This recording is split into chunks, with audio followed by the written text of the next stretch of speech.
ॐ अहोबकीयं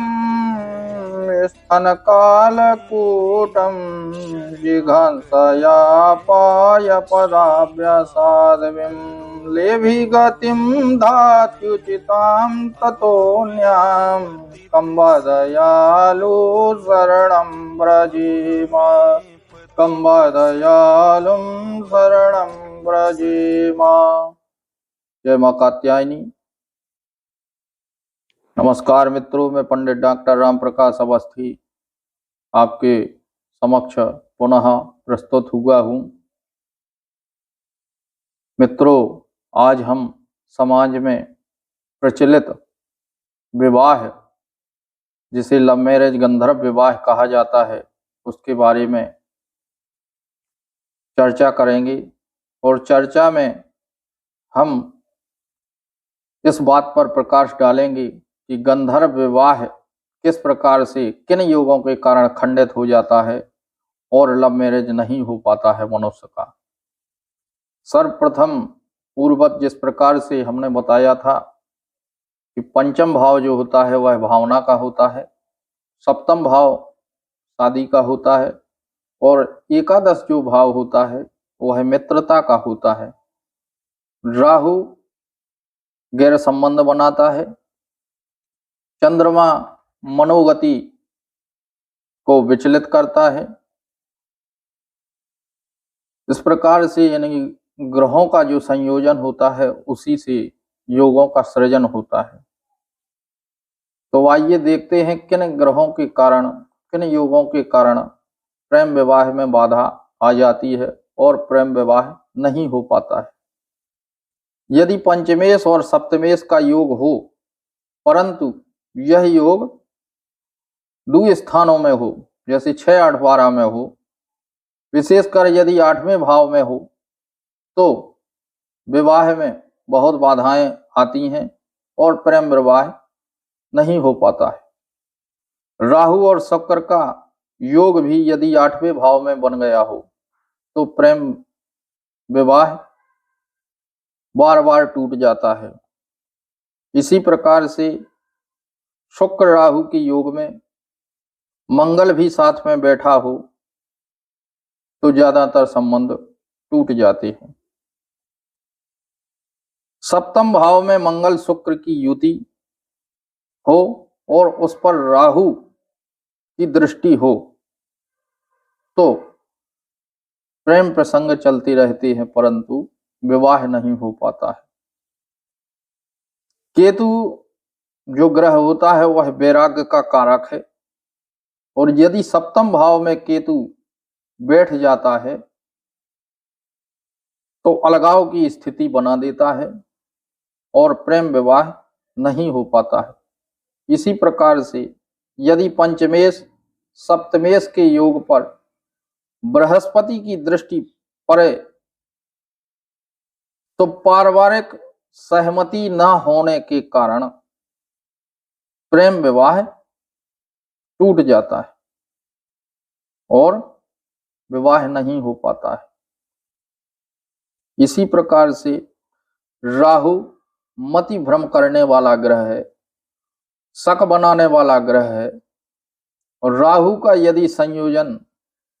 बन जाए तो इस विवाह को खंडित कर देता है। यदि प्रेम विवाह में अवधान आ रहा है, विखंडन योग बना हुआ है, तो माता भवानी के इस स्तोत्र का नित्य पाठ या श्रवण करने से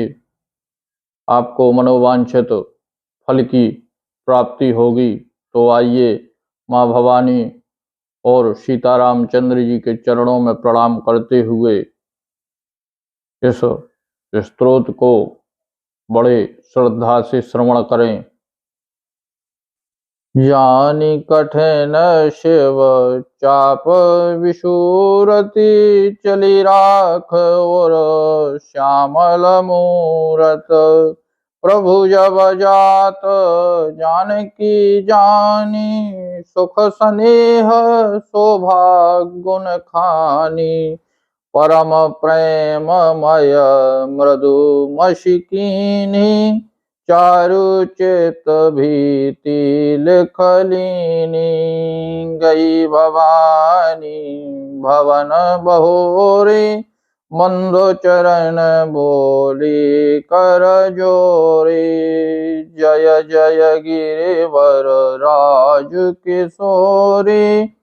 जय महेश मुख चंद्र चकोरी जय गज बदन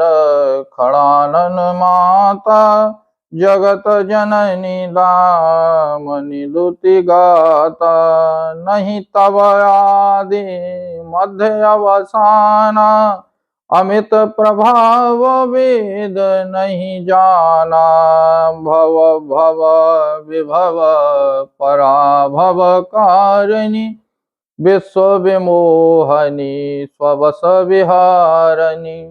पति देवता श्रुति यमहु मातु प्रथम तव रेख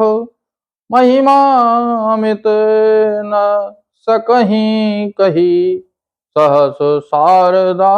शेष सेवत तो ही सुलभ फलचारी वरदायनी पुरार प्यारी देव पूज पद कमल तुम्हारे सुर नर मुनि सब हों सुखारे मोर मनोरथ जानहु नीके बसहु सदा और पुरुष बही के कीनहु प्रगट न कारण तेहि असि कही चरण गहे वै देहि विनय प्रेम बस भई भवानी खसी माल मूरत मुस्कानी सादर सिय प्रसाद सिर धरऊ बोली गौरी हर्ष हिय भरऊ सुन सिय शत आशीष हमारी पूजहि मन कामना तुम्हारी नारद बचन सदा सुचि साचा सो बरु मिले हैं जाहि मनु राचा मन जाहि राचहु मिलहि सोवह सहज सुंदर सावरो करुणा निधान सुजानशील स्नेह जानत रावरो यह भांत गौर आशीष सुनिसिय सहित हिय हर्षित अली तुलसी भवान ही पूज पुन पुन मुदित मन मंदिर चली जान गौर अनुकूल सिय हिय हर्ष न जाय कहीं श्री मंजल मंगल मूल वामयंग फरकन लगे।